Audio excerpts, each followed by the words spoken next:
I am unmuted now. Can you guys hear me okay? Hi, everybody. I'm not sure if we have anybody in the stream or the comment section because the show hasn't started. We still have about 15, 17 minutes before Stay Tuned Now launches here on the West Coast. It is 5 o'clock in LA. It is 8 o'clock out on the East Coast. Yo, what's up, Patrick? Whoa, I got the chat function right here. So I think I can read what you guys are saying. Here's the plan. Here's the dream. It's going to be a wonderful, cordial conversation where we just discuss the news as it's presented. And it's going to be presented right here. So we're going to have the full show for you. It's going to look like this. Let me introduce a cast of characters here. That right there, that is Lisa Crivelli. She is out in 30 Rock in New York. I'm here on the West Coast in Los Angeles. And then that is our team of producers extraordinaire inside of the 30 Rock control room. And then out here, that's Lavon. We've got our crew in the studio out here at Universal Studios. And yeah. Pretty soon, we're going to be going live, and we're going to be bringing you the news of the day. My computer just crashed, so I got to reset this for a second here. And I don't know what kind of flow we're going to end up getting into here, but let's see. Where did this go? Let me reset all my stuff here.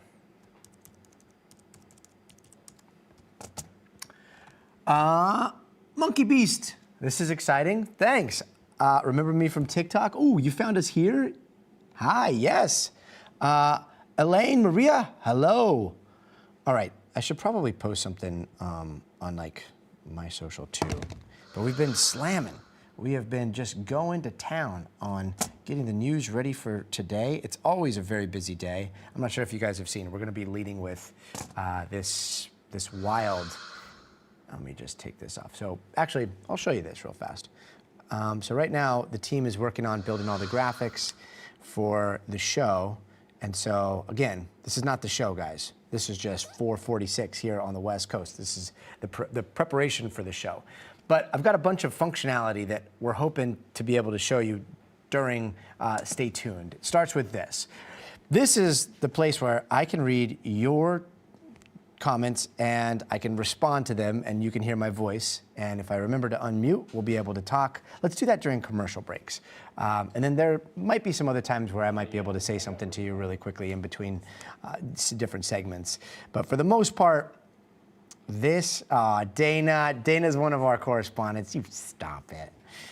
All right, so this is where we're gonna be doing a lot of the two-way chatting.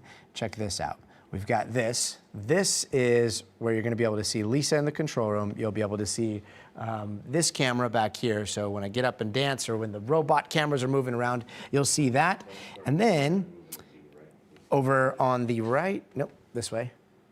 Over on this side, that's where the show is going to be. So you're going to be able to watch all those things simultaneously. Sometimes I'll pop them up. Sometimes I'll just do it like this, where it's picture in picture. I'll be down here. If you see me going like this, that's because I'm watching the packages that you're seeing as well on my iPad. Basically what we've done, and we have a genius engineer over here, but basically what we've done is he has hacked into my iPad. So the iPad that you see sitting on my desk is gonna be the view that you all have, that no one else gets to see, but you all have, and this is where we're gonna be able to talk. So I'm really hoping that this works. I'm hoping that the chat is lively. And you could get spicy. I mean, I can't reply to everything, but I will try to reply to all the questions about the news of the day that I can. And I think somebody asked, is there any more news about Venezuela? That is the question that we have as well, and we are watching to see if we can get any more information on what's happened there. Tape the E-block? E-block is next. Okay, perfect. We'll do the E-block. Position B? The Venezuela stuff.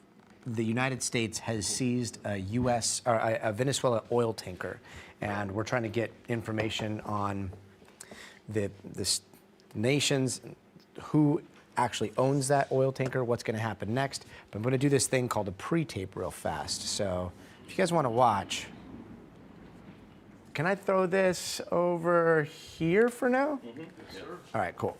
this is going to be what's called a pre-tape. And we're pre-taping the last block of the show. So at the end of the show, you'll see it. But this is kind of what it looks like behind the scenes. So check this out. All right. Dun, dun, dun. Oh, this is a wild story. This is about Waymo and giving birth in a self-driving car. What a day we live in. 4, 3.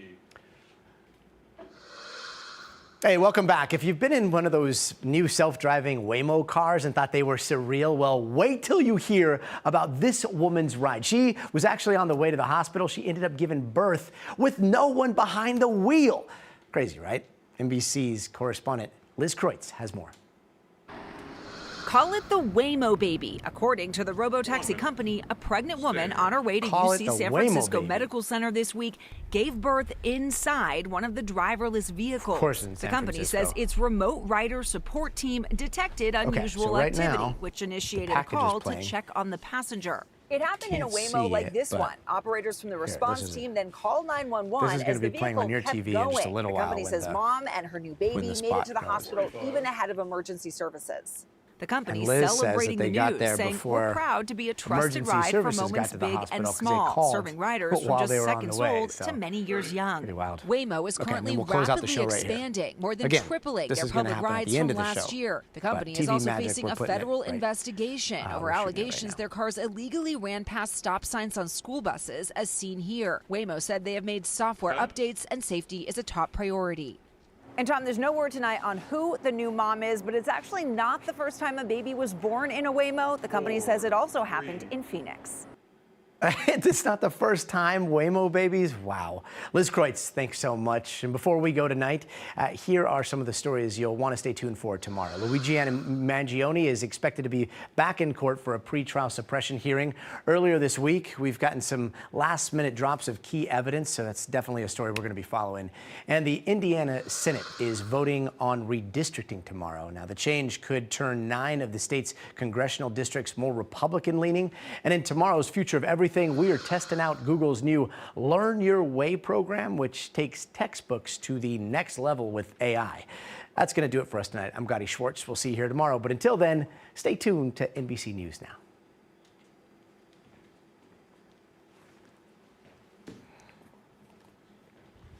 Clear. All right. So we're going to take that, we're going to edit it, we're going to put it at the end of the show, and then that's what you'll see if you stick around for the whole show. Hopefully you do. And you'll see how it all comes together. And I'll be there watching it with you in this little picture-in-picture down here. But also, I'm going to adjust this thing. This is a front camera, and it is pretty scary. You don't want to see my face like that. So, front ultra-wide. Let's see. Oh, better, right? Way better. Okay, there we go. All right, 4:51 now. So it's 4:51. Just gonna check a couple of scripts that I haven't looked at. There's gonna be some dead air. It's always uncomfortable to have dead air on TV, but in the streaming world, I guess that's just what happens. So we're just gonna roll with it. All right, so let's see here, real fast. Dana, thanks. Howdy, howdy, howdy. Hi. I'm doing pretty good. SML 6438. I'm doing pretty good. Okay, so back to the rundown.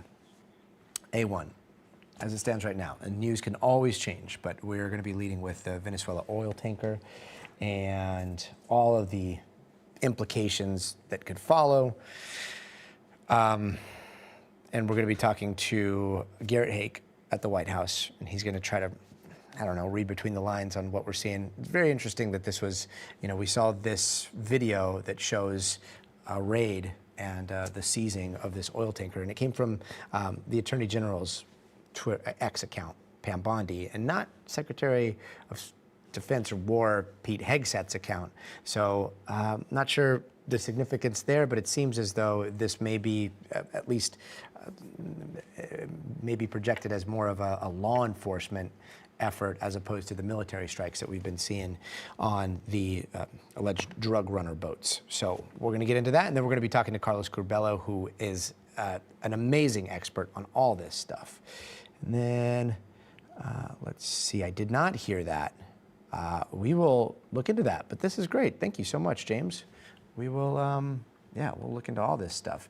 I miss you. Been on TikTok. I need to get on TikTok too. Actually, I should have put something together, but I didn't. Let's see. Insta. That way I can invite, I don't know, my friends and maybe my family, so that when the trolls start and they're like, what is this news and streaming? We'll have some friendly faces. But my iPad is already starting to go down, so give me 2 seconds here. All right.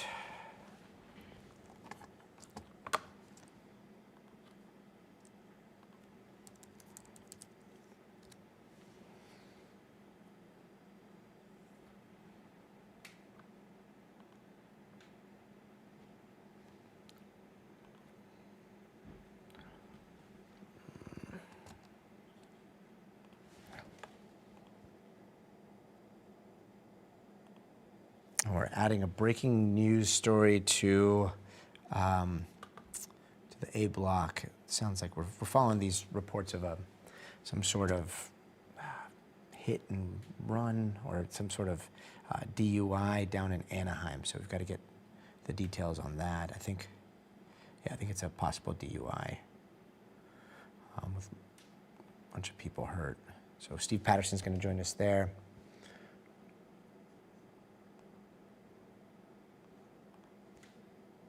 Okay, all right, we're read in. All right, so just a reset, it is 4:55 here on the West Coast. It is 7:55 on the East Coast, and this is day one of attempting something new with the news. And this is a two-way street that we're proposing here. Instead of us just doing the news and, not really seeing what people are saying, we're gonna have the comment section going, and you guys have that there. And I will be able to read it, and I will be able to respond, hopefully during commercial breaks. So you guys don't have to watch the commercials. We'll just be able to talk. And then, as news develops, a lot of times you're going to be seeing some of the fluctuations in the rundown, and a lot of that is going to come down to these different shots that we have. So you're going to be seeing the show where I'm talking right now. This is not Stay Tuned Now. This is Stay Tuned Before.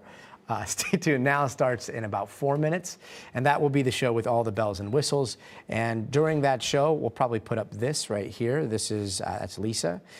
This is me here in Universal Studios, and then that is our studio.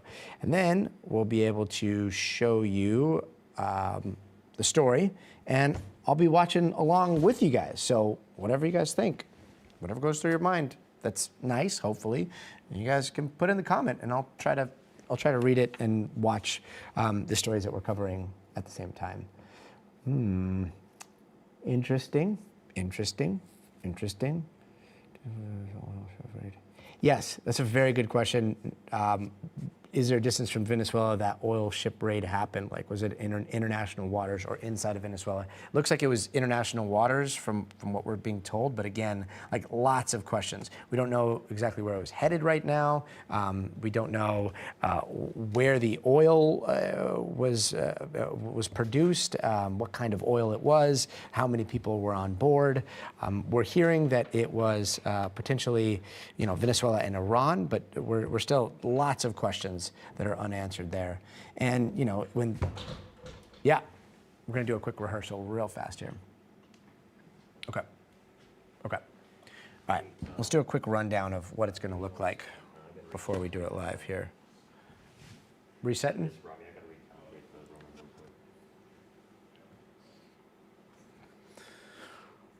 All right, this is when you sit in the studio with 3 minutes to go and you start to get like a little nervous because, it never gets easy doing the news. Okay, take a look. All right, so this is U.S. crude oil, okay. Price of crude up 58, 22 airstrikes against alleged drug cartel boats, 86 people killed so far, okay. Oh, nice. Okay, perfect. And then that's the September 2nd one. First strike. Okay. Okay, cool.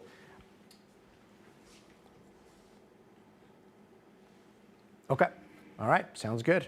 I'm looking through it right now. Going B to G. That is the masterful Mancini in my ear right now. 30 Rock in the control room. He is walking me through everything that we're going to be doing over here.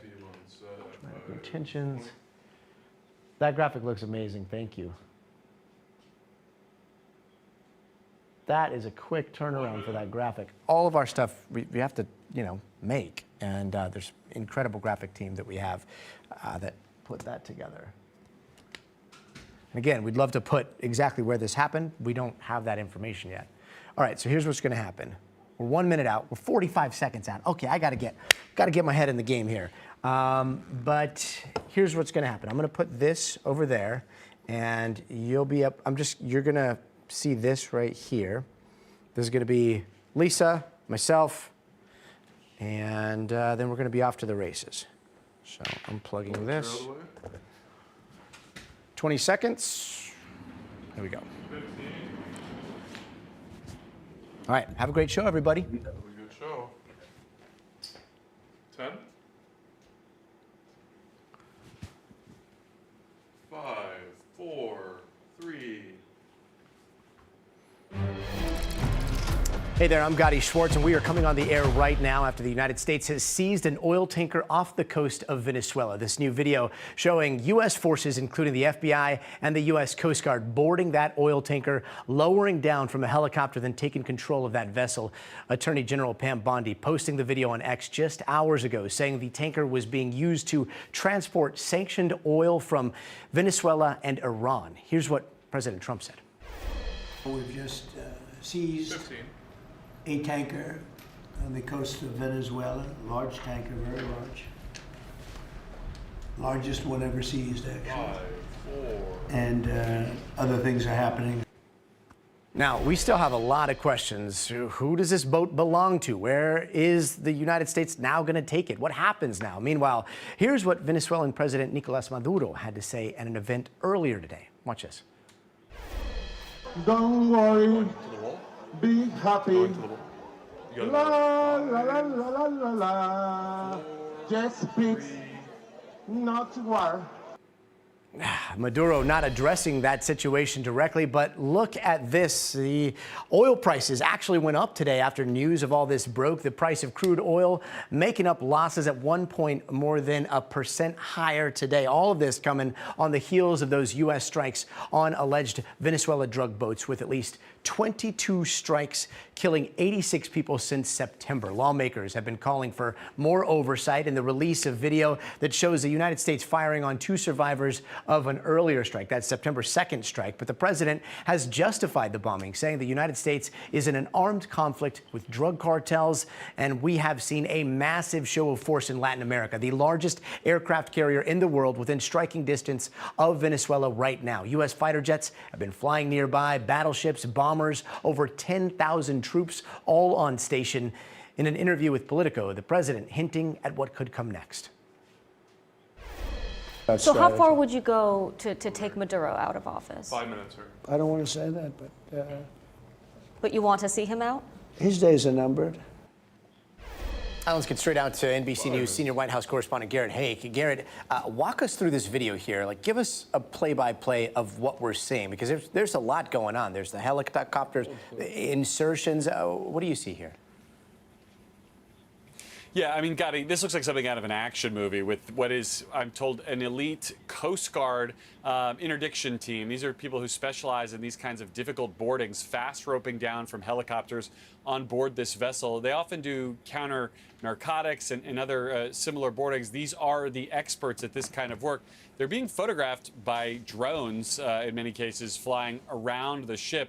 It's a coordinated effort with law enforcement agencies, we're told, and at least 2 of those Coast Guard teams. What happened to the ship after the fact is a little bit less clear. We don't really see any of the naval assets in place here, but when you remember that the U.S. has the Coast Guard the carrier USS Gerald Ford, the largest ship in the fleet in the Caribbean, there is essentially all the available backup you could possibly need for after action in the neighborhood, if you will. And Garrett, Attorney General Pam Bondi, she says that this oil tanker has been sanctioned by the U.S. for its involvement in an illicit oil shipping network supporting foreign terrorist organizations. Do we know the history of this ship and what we could see from Venezuela or Iran after this? We don't know as much as we'd like, candidly, Gotti, but the administration does. I mean, they say that they obtained a warrant for this seizure here, which tells me that they probably had to present a federal judge with a lot of information about where this ship has gone to and from, what its cargo has been in the past, and why they believe it's evading sanctions when it's moving oil either to or from either of those countries. Candidly, tonight, there's a lot of conflicting information out there in public reporting about where this tanker was headed this time around. A lot of sanctioned oil products end up in countries where they either can't buy or sell their product on the black market or on the regular market. They need to sell it on the black market, or they just need more energy than they can buy anywhere else, places like China. We really don't know. We've not heard anything from Iran, but Venezuela's government put out a statement. They called this basically a blatant and brazen robbery and an act of international piracy. We'll see in due time whether there's sort of any action to back up that kind of language, but a pretty aggressive statement there from the Venezuelan government. And Garrett, a couple of things that kind of stand out to me here. Like, this video was posted by Bondi, not Secretary Hegseth. The video seems very highly produced, considering that it just happened today. They must have edited that extremely quickly. Like, what is the message that the White House is trying to send here? Yeah, well, two things. I mean, number one, I think the fact that it came from Bondi shows that they're treating this as a law enforcement action, not a military action. And that's consistent with the units that we know were involved, the Coast Guard, but also the FBI, the DOJ themselves, having pursued this as a sort of a warranted criminal action, not a sort of a separate military one. As for the video, I think that's pretty consistent with the way this administration likes to do business. They want to be kind of caught doing these things in the open, if you will, sort of showing this muscular response. It's part of an intimidation campaign against Maduro specifically, but it's also part of the way that they kind of flex a little bit. It reminds me of the videos we saw from the government of El Salvador after those first shipments of immigrants to the United States were sent to CCOT, sort of looking tough, looking like you're out there fighting the bad guys. It's very consistent with the way this administration wants to present itself domestically and to the world. And speaking of messaging, like, we just saw something come out of the House. They just passed a bill that seems like it could restrict Secretary Hegseth's travel budget for 2026 until he provides the video of the military strikes on boats in the Caribbean. I mean, there's a sizable number of Republicans supporting this to get it over to the Senate. What does that tell us about the state of play there?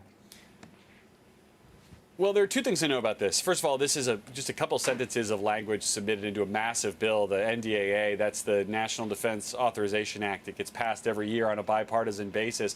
The fact that the language made it in doesn't necessarily mean that every Republican who voted for it totally supports that language. But part of the reason you add this into a must-pass bill, and why you let that happen if you're congressional leadership, is that you want to send a message here that this language is strong. If it gets inserted in the Senate too, it could become law. But I don't think the point is to become law. I think the point is to make clear in what I would consider a subtle but unmistakable way that Congress has not had their questions satisfactorily answered here. And they want more data, they want more information, and they want this video.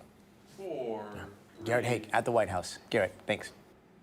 And to break down these developments, let's bring in NBC News political analyst Carlos Curbelo. Carlos, we've seen video of the military strikes. Now we're seeing this, soldiers fast roping down onto an oil tanker.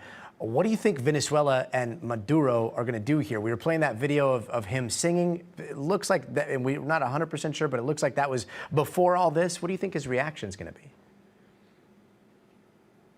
Gaddy, we've been talking over the last few weeks about how the United States, with every passing day, seems to be increasing the pressure on Maduro. What we're seeing here is a money play. The administration is trying to choke the Maduro regime's finances. First, by disrupting their involvement in the drug trade, we know is a major source of funds for Maduro and his leadership team. And now, of course, oil. Venezuela is the country with the largest oil reserves in the world. Obviously, it's a massive source of revenue for the government. And remember, Gadi, the Maduro model is very similar to the Cuban model. If you're the dictator of a country, the biggest threat to your position is the military. So what Maduro has done is that he has shared a lot of this wealth with top generals to keep him secure and safe in his position. The United States is clearly going after those funds that have guaranteed Maduro stability throughout all of his years in power. So yes, here we are, another day passes, and more pressure on the Maduro regime, an escalation by the United States. Yeah, you got to think that those generals are also watching these soldiers come down on that ship. I mean, today, speaking of oil, the president was asked, like, what's going to happen with all the oil? He said, I think he said, quote, "We'll keep it, I guess." Do you think that we could see more tankers targeted here?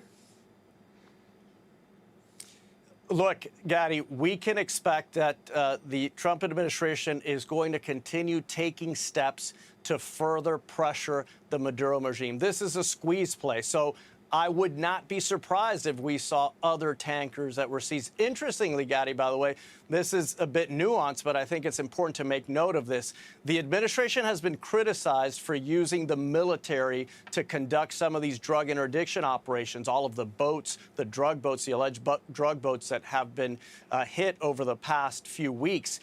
Today's operation, it does seem, was 100% a law enforcement operation. It seems that the Coast Guard undertook this operation as a law enforcement agency, and the fact that the administration got a warrant certainly indicates that it's a law enforcement agency. So maybe the administration is listening to some of these criticisms from Congress and from some in the media, and they have shifted from purely military operations to a hybrid where today's seizure was apparently a law enforcement operation. And Carlos, all this is coming as the Nobel Peace Prize, ironically, was just awarded to the Venezuelan opposition leader, Maria Machado, who's currently, I mean, she was in hiding just in the last few minutes. The Nobel Committee confirms that Machado did arrive out there in Oslo. Let's take a listen to her and her own daughter after accepting the award in Norway a little bit earlier. This award is for you, for the Venezuelan who is in the country, who keeps fighting for our future, for all of us who are out of the country, for the Venezuelan who left and can no longer see their family, for those that can't come back, for the Venezuelan who is oppressed under the regime. So we've got the Nobel Peace Prize being awarded on one hand to the opposition leader, and then you've got what's happening inside of Venezuela right now. Like, what is the situation like for normal Venezuelans that are watching all of this play out with their country's future uncertain? That's right, Gadi. Quite the confluence of events for the Venezuelan people. And I'm glad you highlighted this, because while in our country, this is a topic that's obviously somewhat controversial, the administration has been criticized. Some of those criticisms are fair and understandable. But for Venezuela, for the Venezuelan people, Gadi, this is a moment of great hope. Venezuela is a country that has been decimated by this regime. That's why there are so many Venezuelans living in the United States. We did not have this many Venezuelans in our country prior to the Chavez and Maduro regimes. They are here because they are refugees. The people in Venezuela, and of course everyone that is outside of Venezuela that are strongly opposed to this regime, view this as a moment of great hope. They believe that they might regain their country. They believe that they might regain their popular sovereignty in Venezuela. So for us, controversial political matter for Venezuela, for the Venezuelan people, this is a big opportunity for them. They're hopeful that change is coming to their country soon. Yeah, an important perspective in confusing times. Carlos Curbelo, thank you very much. And turning now to the Twin Cities in Minnesota, the latest focus and flashpoint in the Trump administration's immigration crackdown. Watch this. Call 911, call 911. They're doing kidnapping. 15. That's illegal, leave him alone. Please! Police, come out with your hands up. You're on camera. That's great. I'm doing the law. You're not. You're not doing anything legal. And those are just a few of the confrontations captured over the last few days in Minnesota. And on the other side of those arrests, ICE agents who say they are simply enforcing the law. We're going after the illegal aliens that are currently living and residing in the Twin Cities area, and focusing on anybody that we have final orders on. However, anybody that we encounter that's illegally in the country, we'll be arresting also. If people get up to go to work or leave their residence is when we want to try to apprehend them.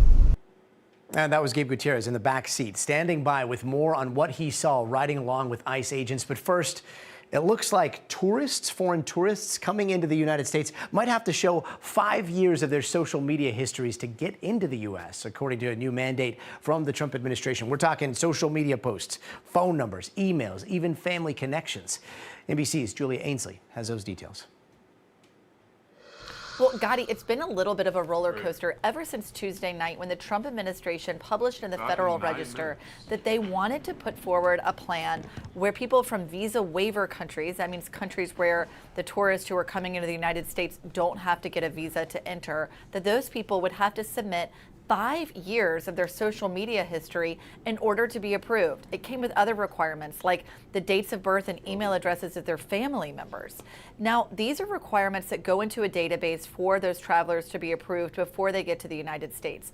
But among these 42 countries, the reason they're on this list is because the United States believes so strongly in the law enforcement partnerships with those other countries that they think those countries would flag any problems of their nationals before they came into the United States. So these were unprecedented steps for the Trump administration to take.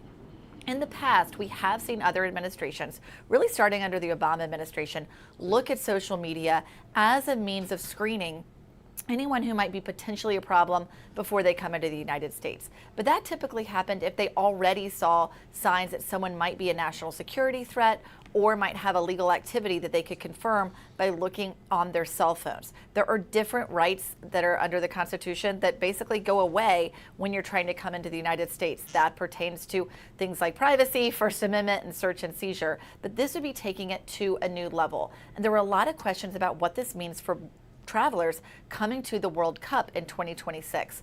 We got a statement from Customs and Border Protection, though, that says that this is not a final rule, that they are starting to a conversation and they're looking at their options in order to comply with an executive order that President Trump signed upon taking office that was supposed to be combating terrorism and strengthening national security when it came to admitting foreign travelers. But what that statement means is that they don't have answers to a lot of questions like how would people submit 5 years of social media history, and what content would keep someone from coming into the United States? Would it be things like I mentioned before, if it's a national security threat, or they could find illegal activity on their phone?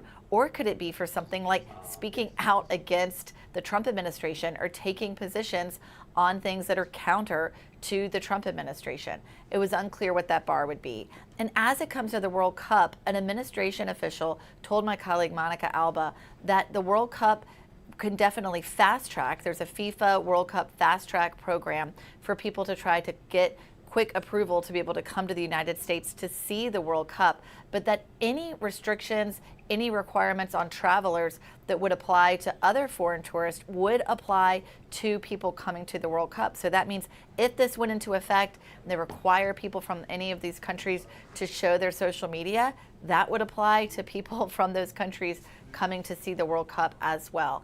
And of course, people who are from countries that require visas, oftentimes the wait process, the requirements are even stronger. So right now, we're in a holding pattern. We're trying to see if perhaps Customs and Border Protection is walking back this policy and they might not go forward with it. But at this point, there's a 60-day comment period, and we're going to see if they'll provide more answers at the end of that comment period and whether or not they'll go through with this program and whether or not they'll do it before the World Cup in 2026. Gotti? Let's get back out to Minnesota, where Gabe Gutierrez joins us live from St. Paul. Gabe, you've been covering these types of operations for years. Were there a lot of differences in what you're seeing there and what you've seen in the past? And how are the communities out there responding? Well, hey there, Gotti. Well, certainly this one is a lot colder than many operations, but in all seriousness, that is part of the challenge here, according to ICE agents. It changes the operation pretty significantly. Many people stay indoors, and so it can be harder to run across some of the targets. But something else I noticed today, Gotti, there definitely seems to be a ramped up tension between members of the community and ICE agents. In several occasions, we ran across protesters who were blowing whistles, literal whistles, at ICE agents. In one case this afternoon, there was a protester who tried to block law enforcement. One of them, according to ICE, rammed one of their vehicles, or two of their vehicles, rather. And ICE officers tell me, Gotti, that they are now noticing some instances where protesters put Apple AirTags on ICE vehicles to track them and try to get a better sense of an idea where these operations are moving. So certainly the tension has ramped up quite a bit. We asked ICE agents today about this. Listen to what one of them told us. The biggest misconception is that we're out there just randomly arresting people, which we're not. What do you say to critics of ICE who say you don't always go after the worst of the worst? I say that on top of the worst, that our job is to enforce the immigration laws, and anybody that's in the country illegally or came in legally and then committed a crime that made them removable is the people that we're going after.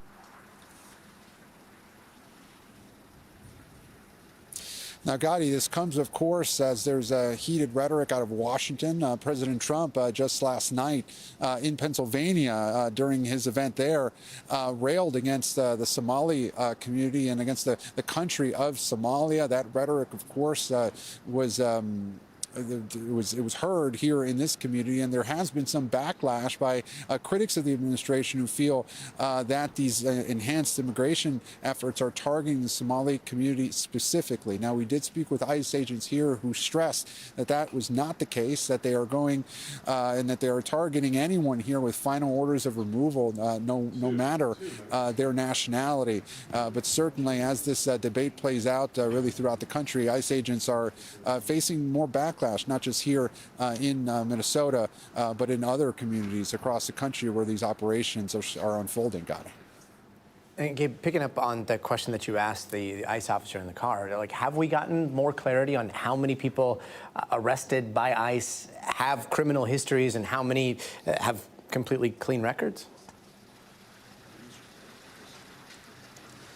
Well, that's a very interesting question, especially when you pose it to ICE. The way this administration sees it is that none of these immigrants who are here in this country illegally, they view them as having a criminal history. They say that by the fact that they are here, that they are breaking the law. The question that you are asking is one that many advocates have posed, is whether they should be focusing on the worst of the worst, and they claim that they are, but in the midst of these operations, they run across others who may not have a lengthy criminal history or violent criminal history, but they are swept up in these operations. We saw cases of that today. We spoke with several immigrants from Ecuador who were brought in for processing. One of them did tell me that he did have a drunk driving conviction from several years ago, but that he was here with his family to work. And he was picked up while he was trying to find work, according to these immigrants. So certainly it's an ongoing question here. It's hard to get an exact breakdown of the numbers, but it's something that we have asked. It's tough to get to pin down that exact number, Gotti. But as I said, that's what ICE argues, that if you're here in this country illegally, they view it as having a criminal history, Gotti. Gabe Gutierrez, thank you. And we are following breaking news here in Southern California. Police say a car jumped a curb hit a number of high school students. Officials say this is being investigated as a possible DUI. This happened a little while ago out in Anaheim. NBC LA's chopper, it was over the crash. That's what you're seeing right there shortly after it happened. Police say all the students are part of the school's track and field team. NBC's Steve Patterson is following all of this for us. He joins us now in the studio. Steve, so what do we know for sure so far? How are the students doing? Yeah, we should start off by saying this is still breaking. So obviously new details coming in and we're learning a few things. First of all, track and field team in Anaheim. This is about 3 o'clock this afternoon. They're running and they are struck by this car. We're told 9 people injured in total, but we do believe that includes the driver. So up to 8 teenagers on this track and field team could have been injured. Now, we don't know the composition there. There could be staff members that maybe were joining them or coaches were on the run as well, but up to 8 teens struck.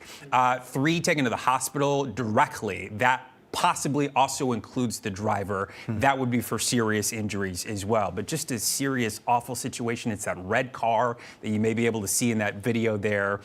One person you can see visible in the video on a stretcher being treated as well. And then the car slams into that brick wall at what appears to be a high rate of speed. Now, it's being also investigated as a DUI, possible DUI crash. That doesn't mean that it is a DUI as well. There could be, of course, medical conditions. Something could have gone seriously wrong with the driver. We don't know, but this is what we're hearing from city officials. So again, the update, 9 injured in this horrible crash, including the driver, under investigation.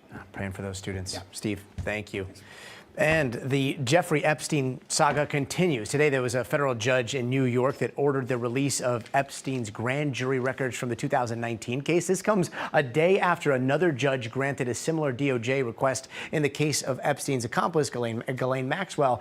That means that we might be on the cusp of getting the most sweeping, most revealing look into the government's investigation into Epstein. Let's bring in NBC News legal analyst Angela Sinandela to talk a little bit more about this decision. Angela, good to see you. A little confusing here with these grand jury documents and then the Epstein files from the government. Like, can you break down what's different about these grand jury documents being unsealed versus what people might think is going to be like some huge mother lode that's possibly released by the DOJ?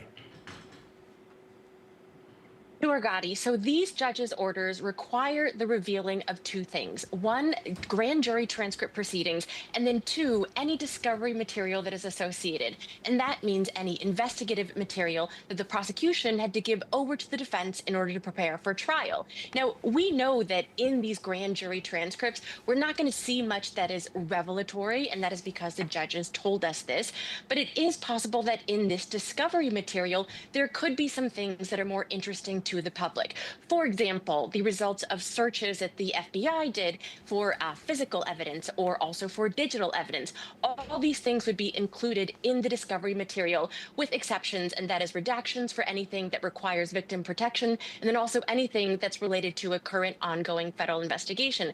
But as you noted, there is a difference. So this is just one piece of the massive pie. The larger pie has to do with the Epstein Files Transparency Act, which Congress passed in November and was signed by Trump on November 19th. Now, that requires the DOJ within 30 days to release in a publicly downloadable and searchable format pretty much everything that they have, not just related to prosecutions, investigations, but also, for example, any relationships that Epstein might have had with entities like corporations or nonprofits or academic institutions, travel records, flight logs.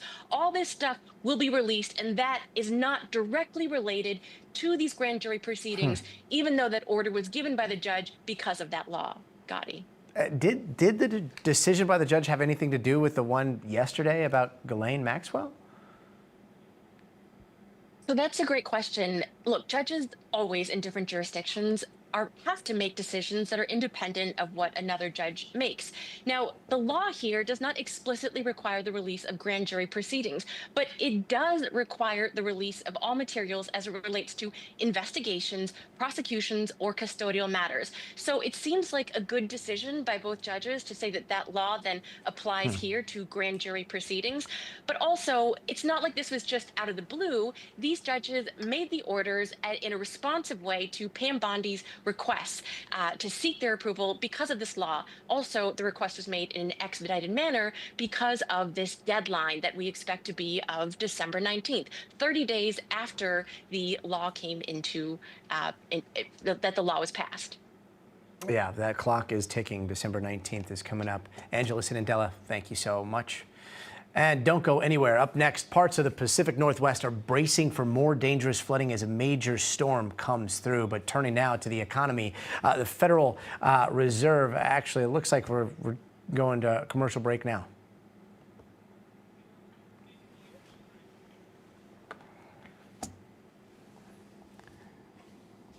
I don't know what happened there, but that's live television. Okay, so where are we going, Lise?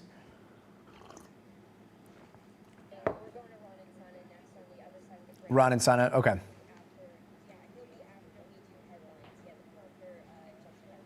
Interesting, okay. Okay. Staying at the desk. All right, so Ron and Sana is coming up.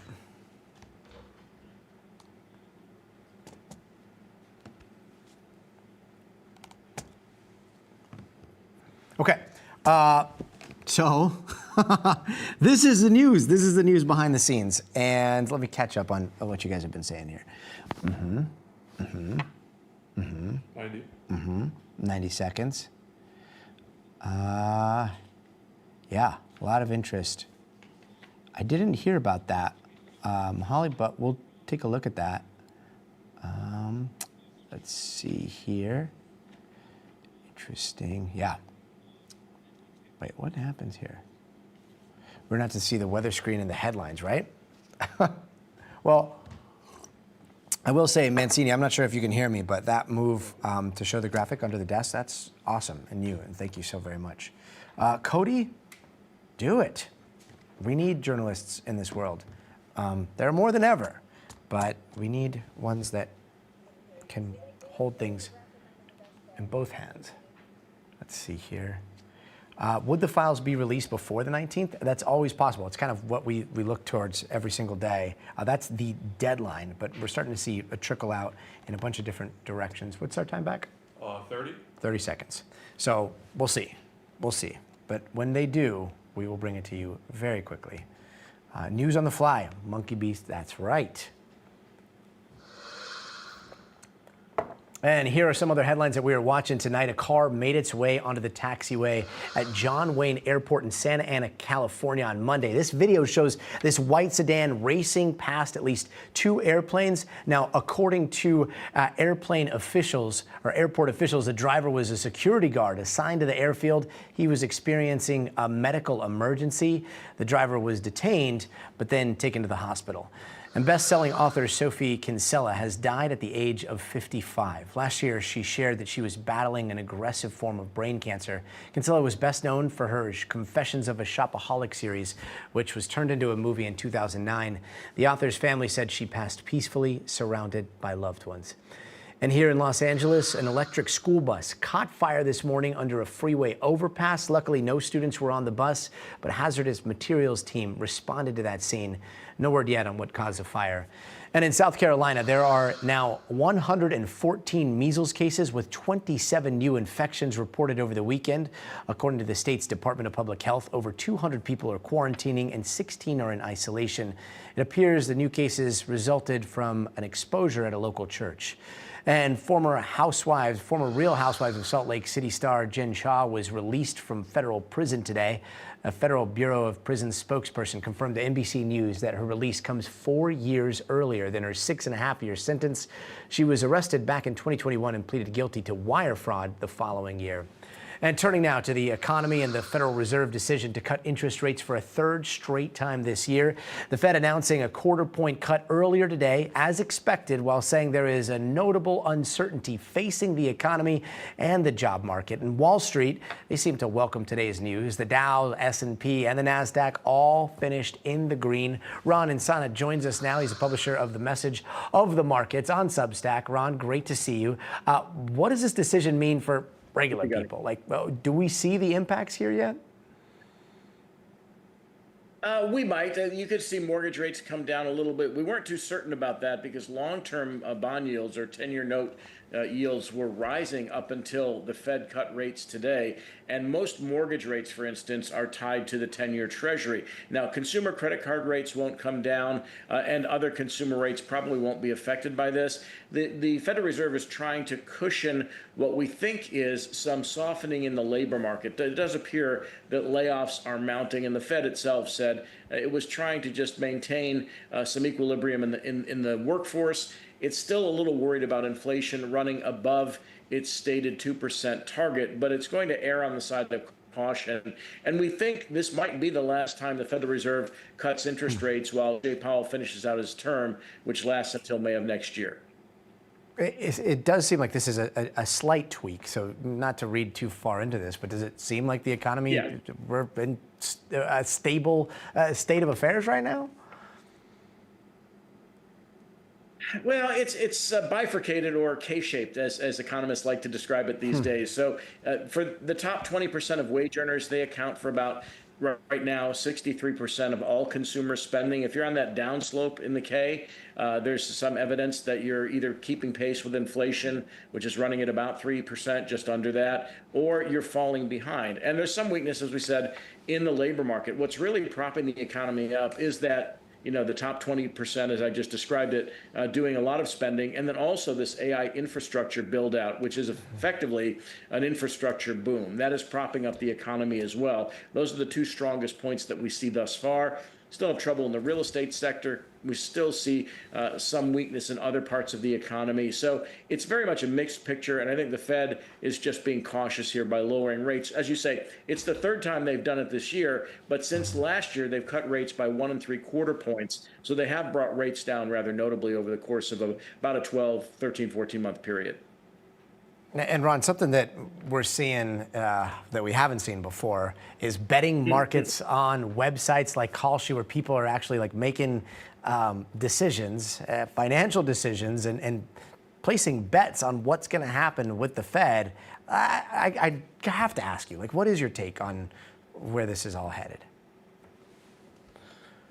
Well, there are various forms of this in the financial markets themselves. You can buy futures contracts that reflect whether or not the Federal Reserve is going to raise or lower its short-term interest rate, the so-called federal funds rate, which is the rate the Fed controls most closely. And so you can buy and sell Fed fund futures if you're in the business of doing that. These prediction markets, however, are now becoming more and more popular, whether it's Kalshi, whether it's Polymarket, and others who sell back and forth effectively contracts that are betting on, as you said, what the Fed's going to do, the outcome of a sporting event, the outcome of an election, really anything that has an outcome can now be wagered on, if you will. Kalshi describes itself as an exchange. One person thinks the Fed's going to cut, one person thinks the Fed is not, and they sell contracts to each other, and whoever's right makes money. Kalshi effectively takes a fee from all those transactions that take place on its site, which is why it says it's an exchange. It's not like a house where they win if you lose. Yeah, and those transactions are coming in fast and furious these days. Ron and Santa, thank you so much for joining us. Over in Washington State, Governor Bob Ferguson has declared a flooding emergency, all while so many other communities across the country are getting pounded by extreme weather. Look, there are whiteout conditions in the Midwest, out in the Northeast, in North Dakota. This body cam video that we saw earlier today showed police responding to a car that slid off, rolled over on a highway from all the ice. Thankfully, the driver of that car is going to be okay. But out west, an atmospheric river storm has led to lots of dangerous flooding across Washington, Idaho, Montana. Some places already getting almost a foot of rain. This rescue crew helping evacuate 3 people and a dog from their flooded house. And in Washington, 18 rivers are expected to hit major flood levels. Officials seeing those water levels rise, and they are warning people to leave. Hey, what's up, everyone? These river floodings are dead ass serious. I know I kid around a lot, but take it seriously. Get the hell out of there. It's already rising above my highest ground on the whole Elby Island. NBC's Camila Bernal has been following all this for us in Washington. Camila, what's the latest? Gotti, tonight there are millions under flood alerts, some under flood warnings, some already evacuated because officials say you have to be ready at a moment's notice. There is huge concern for people who live near this river and the many others across the state. I spoke to a local farmer who has his farm nearby. He grows flowers, and he told me that this could have a huge economic impact on his business. He got his animals to higher ground. He was here today trying to gather anything that he had that he could save or keep away from that water. He described it being about chest high, and he says that while he is used to some of the flooding and some of the rain in this area, this is different, and there was a level of concern. You have the governor of the state of Washington not just declaring a state of emergency, but also activating the National Guard. He said about 100 members of the National Guard will be ready to deploy today. About 300 others will be ready tomorrow in case they do need that help. We already saw some of those water rescues today. Officials going door to door, making sure that people were safe, making sure that the people that needed to be evacuated had done so. And we have already seen some of the roads, even some of the homes and farms in the state of Washington flooded. So, of course, the governor and many of the officials here hoping that they can prevent this or at least help the people that need it most. This, as we do expect more rain in the coming hours, and so there is that anticipation of what could happen tonight and even into tomorrow. Gotti? Camila Murdal, thank you. And for more on all this, Bill Cairns joins us to break down the forecast. Bill, hey there. Gotti, the rivers are continuing to go up. We've already had significant flooding on numerous rivers, but we think when we get this crest during the day tomorrow on some of the larger rivers, that's when we're going to see the most property destruction, possibilities of levees getting overtopped, maybe even some kind of getting worn away a little bit, and a lot of water heading into farm fields and open areas where it shouldn't be. So the atmospheric river has shifted a little more to the north, up into southern British Columbia, northern Washington state. We're getting a break in areas of Oregon, southern half of Washington, we're getting a break too. You notice the heavy stuff here from Mount Vernon northwards up to Bellingham. Hasn't been raining much in the Puget Sound because, you know, we're getting the uplift in the Olympics, then the air descends down into the Puget Sound, then as it rises back up here in the Cascades, this is where the rain returns. That's why the radar looks like this. We are expecting additional rainfall totals in this region, but the heaviest is over with. Some areas picked up another ½ a foot in the last 24 hours. And that's why our map looks like this. It almost looks like a Christmas map. The green shows you the flood watches for 6 million people. The river flood warnings are shown in the maroon color. So these are all river basins here coming out of the Cascades, either flowing to the west or heading down to the east. And you notice almost all of them are in flood stage. And some of them are in major, some are in minor, and some are in moderate. We haven't had any records broken yet, but it is possible tomorrow. So additional rainfall, 1 to 3 inches, kind of widespread here through the, the peak of the Cascades. This is the Olympics here with another 1 inch or so. Isolated totals are possible, especially that northern portion here of Washington State where we could get up to 5. So that's the Skagit River Basin here, and that's one of the areas we're very concerned with tomorrow. Now, the forecast early this morning had the Skagit River coming down here into Mount Vernon and cresting 3 feet higher than the previous record, which was devastating for the area. When everyone saw that, it was like, whoa, like this is like, could be off the charts bad. Today, the river's been forecast a little too high. The river level hasn't quite met it. It's been about 3 to 5 feet lower. We're hoping that trend continues, so we'll wait for that updated forecast. Other rivers of concern, the Snohomish and the Snoqualmie, both of them are going to be near record or just below it into major flood stage. Those have pretty big basins and go by a lot of populated areas, so those will be some of the big areas to watch as we head through the day tomorrow. And that's when we expect most of our crests to happen, will be as we go through Thursday. By the time we get to Friday, the rain doesn't completely shut off, but just showers more like into Friday. By the time we get to Saturday, a pretty dry day, so that's good for the Pacific Northwest. Sunday, some rain does return, but by then a lot of our river levels should be considerably lower. So Gotti, tomorrow's the day to watch. Hopefully it won't be too much worse than what we've already seen, but if these river forecasts are correct, unfortunately, it likely will be. Fingers crossed. Bill Cairns, thank you so much. Coming up, 2 buildings come crashing down in Morocco, killing more than a dozen people. The latest on what happened there, coming up next. Clark, 2. All right, we got 2 minutes. I need to it's going to get worse. Position B is next. In Missouri, and it's cold, Midwest, time for snow and freezing rain. It is, I don't want to tell you what it's like here. It's really bad. Rain shocker. You know Chapin? Yes. I mean, I was born in Guatemala City. Are you family? Are you one of my family members? Oh. Money or Moni, thank you. That's what we're trying for here. So yeah, this is basically behind the scenes. A bunch of different things obviously happen throughout the day. Things are changing. They're constantly in flux, and it's pretty exciting, and it's really hard. And I think that a lot of people don't appreciate all the work that goes into us putting this together every single day. From everything that happens here in the studio to the graphics to the editorial. We've got an amazing team out in 30 Rock. We've got an amazing team here on the West Coast at Universal Studios. And so this is a behind the scenes where you're gonna hopefully be able to get to know everybody on our team, and then feels like you just come into our studio and you just chill here and watch the news from a place where you can watch the full broadcast and also see all the craziness that we are doing back here. I was born in Guatemala City too. Yes, oh, nice.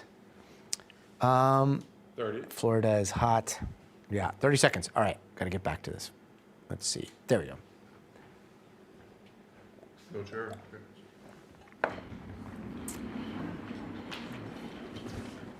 Back on G or just here? Just B. Okay. Great. Stay on B, right? No B to G.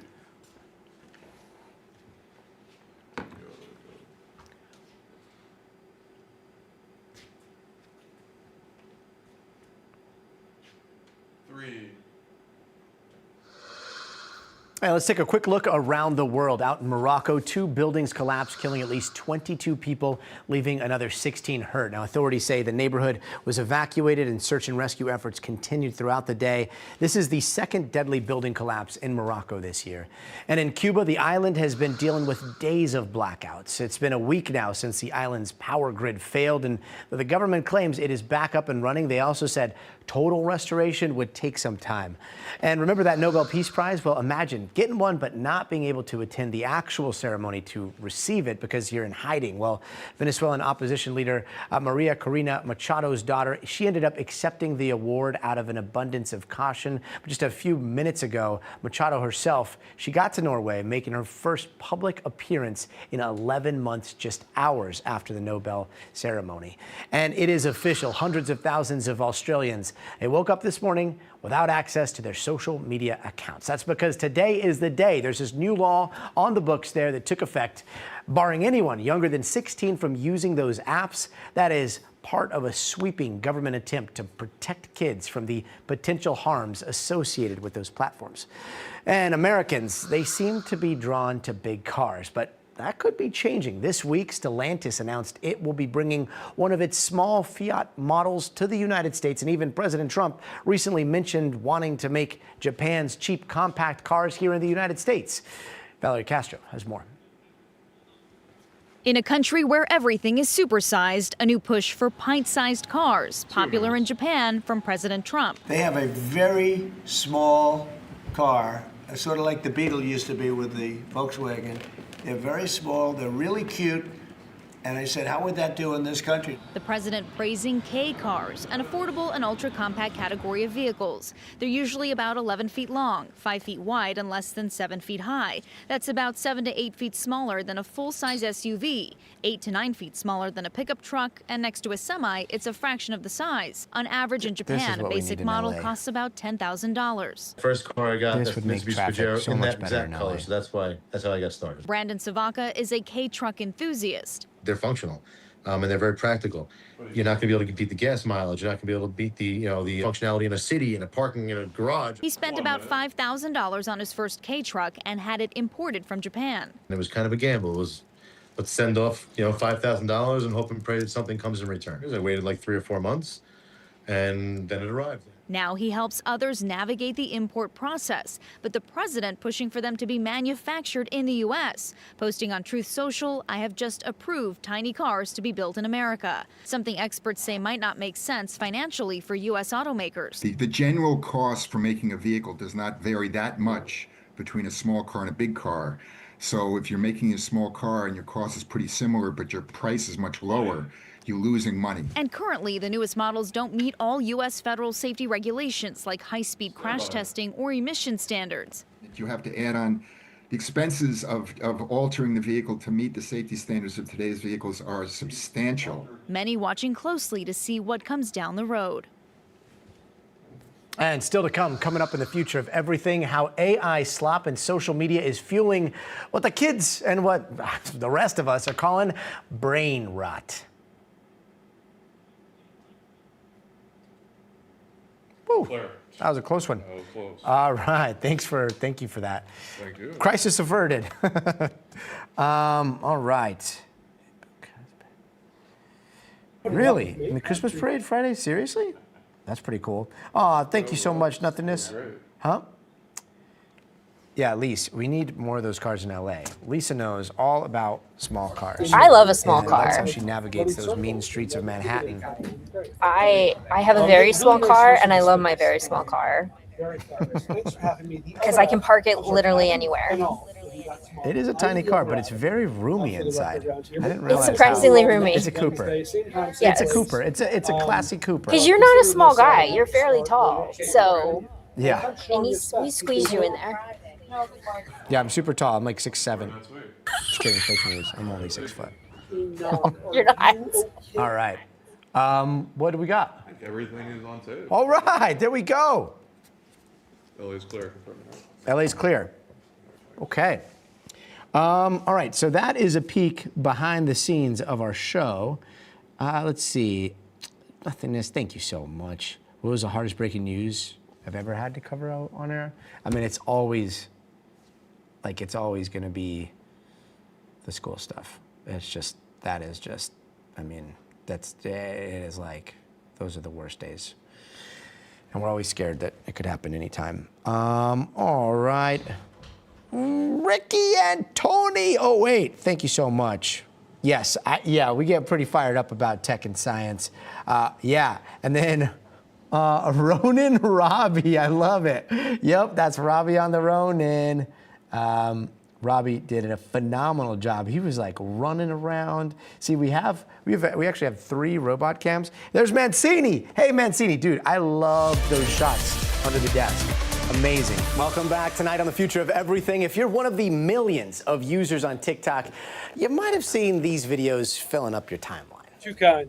I love this whole thing. Look at you go. Oh, thanks. Thanks so much. I don't know what happened. Lise, we can't take the full show, I guess, huh? Is it coming? Is it playing out of the knock? It's playing out of the knock. Interesting. It is playing out of the knock. Okay.